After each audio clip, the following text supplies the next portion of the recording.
ನಮಸ್ಕಾರ, ನ್ಯೂಸ್ 26ಗೆ ಸ್ವಾಗತ.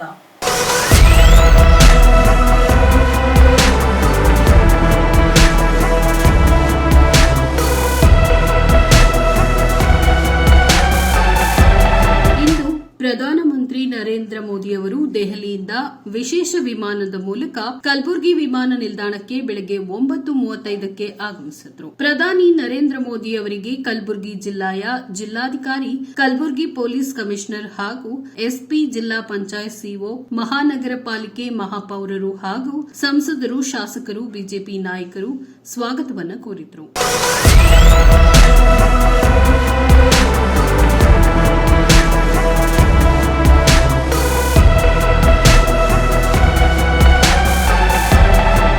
ಕಲಬುರಗಿ ವಿಮಾನ ನಿಲ್ದಾಣದಿಂದ ಹೆಲಿಕಾಪ್ಟರ್ ಮೂಲಕ ಮಹಾರಾಷ್ಟ್ರದ ಸೋಲಾಪುರ ಅಲ್ಲಿನ ನಿಗದಿತ ಕಾರ್ಯಕ್ರಮದಲ್ಲಿ ಭಾಗವಹಿಸಿ ಮರಳಿ ಮಧ್ಯಾಹ್ನ 1 ಗಂಟೆಗೆ ಕಲಬುರಗಿ ವಿಮಾನ ನಿಲ್ದಾಣಕ್ಕೆ ಆಗಮಿಸಿ ನಂತರ ವಿಶೇಷ ವಿಮಾನದ ಮೂಲಕ ಬೆಂಗಳೂರಿಗೆ ಪ್ರಯಾಣಿಸಿದರು. ವರದಿ ವಿಠಲ್ ಎಂಎ ಪೂಜಾರಿ, ನ್ಯೂಸ್ 26 ಕನ್ನಡ, ಕಲಬುರಗಿ.